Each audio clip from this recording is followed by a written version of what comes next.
Welcome to the Jill on Money podcast. It is Tuesday, March 30th, and coming to the end of the first quarter. What does that mean? It means it's time for you to rebalance your accounts. How about that? If you don't have automatic rebalancing, which amazingly, many firms actually still don't offer. A lot of the places in your retirement accounts, they allow it, but many firms that are providing investment accounts for individuals, they don't seem to have that. I'm shocked at that, aren't you, Mark? Or is that some way to get you back into your account? Why do they not have it? If they can do it in certain 401ks on their platform, why not for all investors? What do you think? Mark uses Vanguard, and he says they don't have it, and it drives him nuts. It's one of his pet peccadillos. Isn't that good? I like that.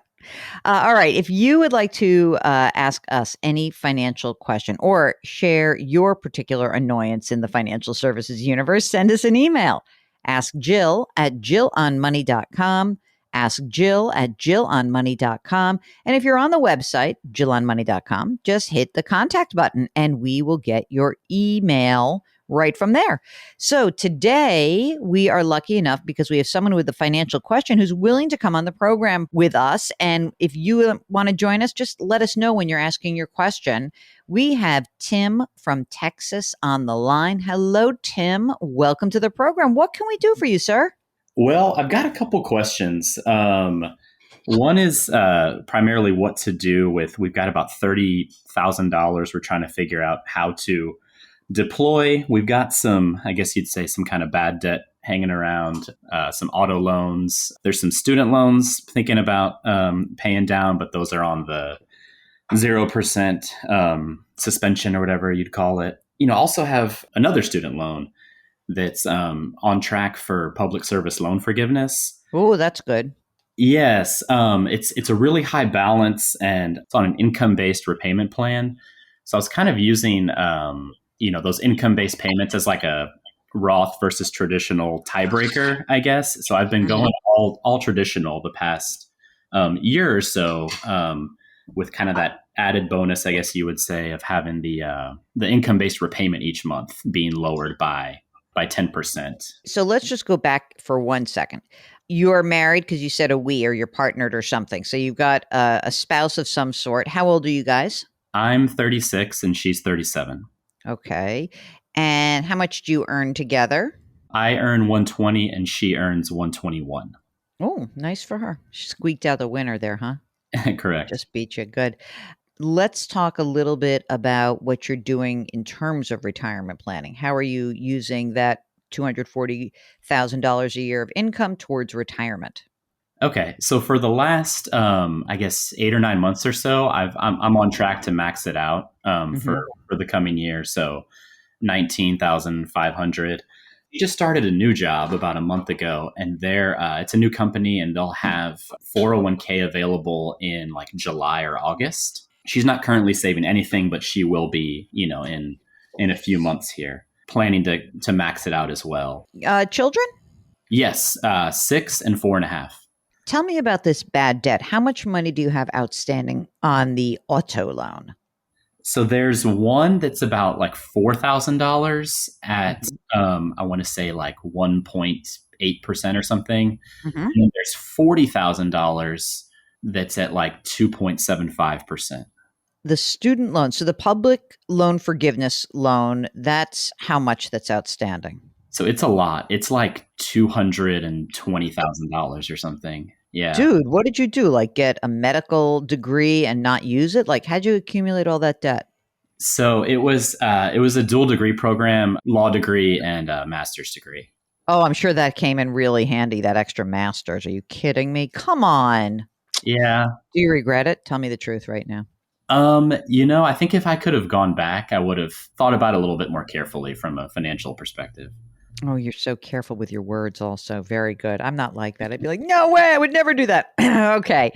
The other student loan debt that is in forbearance right now that you actually will have to pay back, how much is that outstanding? So that one's my wife's. I want to say it's like $28,000 or $29,000. And I think it's at the, like the 6.5% or something like that. All right. So that's going to have to be paid back. Tell me about how much money you have already saved in terms of retirement and kind of what how you look at going forward your ability to put money into these plans. You say that your wife's going to put money in, but do you think you're both going to be able to max out at 19.5 eventually, like with a full year of work? Yeah, I believe so. Like I said, I'm maxing it out traditional. The balances right now is like 26,000 traditional and 23,000 Roth. It's only been a couple years that I've been earning enough to save. I work for the state, so 10% of my salary goes toward a pension. I'm saving about $12,000 a year. Paying into the pension, and then the 19.5. Sure. That's great though. I mean, that's really helpful, right? I mean, if we're going to run your retirement numbers, obviously it looks a lot better when there's a nice big pension that could be potentially coming. So that's good. And is she in the private sector, or does she have a pension? No, she's in the private sector, and she's saved. I think it's about like $55,000 altogether. Hmm. Her 401k is kind of, roughly half and half, traditional and Roth. So I think you're like on track. We have to get rid of some of this debt. How did the $30,000 of cash come about? Via a settlement, actually, a couple months back. Is it taxable? I mean, are you going to owe some money next tax year, when we have to look at this, or is it not taxable? It was already taxed. Okay. So, and you have an emergency reserve fund that is already has 6 to 12 months of your living expenses? So probably more like 5 or 6 months. It's about $30,000 or $32,000. Yeah, that's covering about 5 or 6 months. Okay. This is like one of the easier questions. Thank you for giving me a softball to start my morning. I appreciate that. I'm really hopeful that you're staying on top of the public loan forgiveness loan.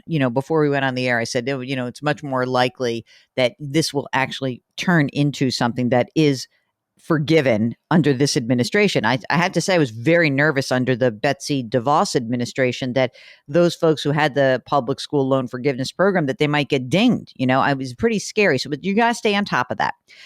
Here's the thing. Ideally, we would essentially pay down the student loan debt for your wife at 6.5% first, but it's in forbearance. We've got some time. I have a couple of thoughts for you. One is that, you could take this 30 grand and do something, like basically knock down the $40,000 auto loan at 2.75%. And you could say, you know what? We're not earning that kind of money on a cash account. And why should we actually wait around, till we hopefully can pay that down on one lump sum? Let's just get rid of the bulk of it right now. And then you guys can, essentially probably get rid of both of these auto loans, I imagine, in the next, I don't know, 6 to 12 months. So that's one boring way to think about it. Another way to think about it is, you know what? For right now, wife has a new job. Don't really know if she's going to love it or not. Want to keep some extra money that is, floating around in the emergency reserve fund just in case. And then maybe we will wait to have this $30,000 and just pay down her outstanding student loan debt. When's forbearance through? Is it through the whole year, or is it through September? I think it's through September. And one thing I forgot to mention earlier is that there's talk of everyone having $10,000 forgiven. Yes. If it makes sense to not pay it all down. Yeah, so that's what I was going to say. So what I might want to do is, it's so funny that you should say that, is that when I look at that, I would keep $10,000 of that loan outstanding just in case. You could say, I'll keep my 0% loan for another however long, many months, and keep the money in cash. And then, as of August, I'll just take 20,000 or so, and I'll pay it down, and whatever, to 18,000, pay that down, and then I'll keep the rest and see how it goes. But I am worried a little bit that like there's just a lot of debt outstanding. So the 30 grand is really about, where do we deploy the 30 grand so that we can reduce your debt load? And it seems to me that the student loan, highest debt, the $40,000 at 2.75%, the auto loan, The other idea is, and this is like kind of just figuring your emotional ability to handle this. Some people just would rather pay that $4,000 loan at 1.8%, just get rid of it so you don't have to look at it anymore, which is fine with me. That we're not talking about the hugest differentials. Just obviously the math is you pay off your highest interest debt. But if it just will feel good to get rid of that $4,000, I might say, okay, well, pay that $4,000 down, let the rest sit in get a high yield cash account. And then when you're ready to pull the trigger on the student loan debt, get rid of 18,000 of it by that time. And then you're kind of good. You have a little bit of a heavier emergency reserve fund just in case. And if things are going great, your wife's work is great, your work is great, you're all on track, you're building up more money. And, we look at the situation maybe in September after you've paid some debt down, you might say, hey, Jill, I still have, 50 grand now in my emergency reserve fund. Sure. Then you can pay off more of the auto loan and really get yourself out of debt. But your job right now, you're making a lot of money. You're putting money into your retirement account. It's all great. It all looks good. I really think it's important for you to clean this debt up as quickly as possible. I'm going to say one other thing. In your retirement account, do you have a Roth option on that or not? Yes, we do. And I see that while you're going back and forth about the Roth versus not being in the Roth, do you think your wife could start making a lot more money in the future? There's certainly a possibility. I'm hoping for it. I mean, there's a little bit of me that thinks that you guys should actually use the Roth. You're solidly in the 24% tax bracket. The 24% is not it's not a terrible tax bracket, and you don't have any state income tax in the state of Texas. But, if all of a sudden maybe she starts making more money and you're popping up into the 32% tax bracket, which is let's say about more than 330,000 total, that maybe that would be different. It's worth watching to see what happens. I don't think it's a slam dunk either way. I might just kind of keep an eye on that and see whether it still makes sense or not. But I think that for now you're fine. And you have insurance and estate planning, wills, because you have these little kids, everything done? Pretty well covered on insurance. We both have, pretty good short-term and long-term policies, over $1 million each of us life insurance, but like zero estate planning. So. Did you now know that you're going to get whacked on this? I figured wise Aunt Jill might. Yeah. I don't know what you're thinking. Why did you get a JD and master's and then call me with that little admission? Is that because I really won't beat you up too much? But here's the thing. You have to know lawyers from your law school class who went into trust and estate. You just have to. Correct. And so I'm begging you. I'm down on a knee begging you to just do this. It's a very easy transaction. It's a sweetheart will. I leave everything to you. You leave everything to me. Here's who's taking care of our kids if we both die together. That's what you're doing. You got to get that done.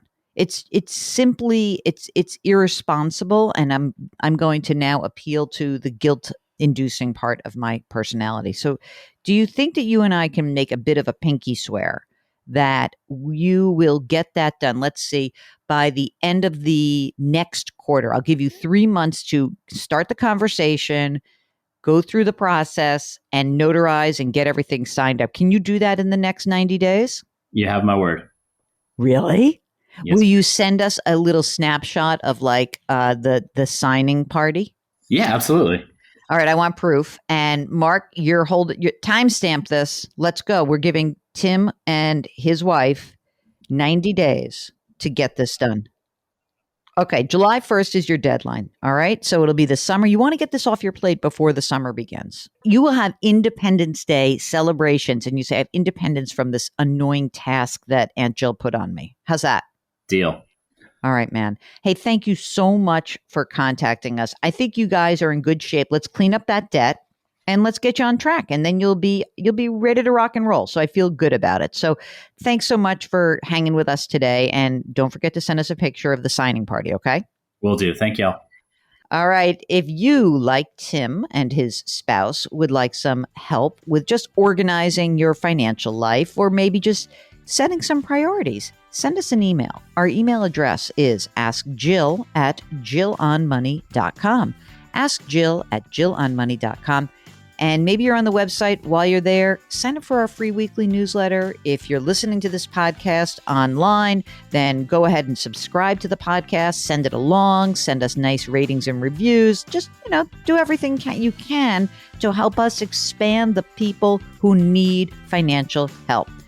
So, as always, wash your hands, wear your masks, maintain your physical distancing, and lift someone up today. Thanks for listening, and we'll talk to you tomorrow.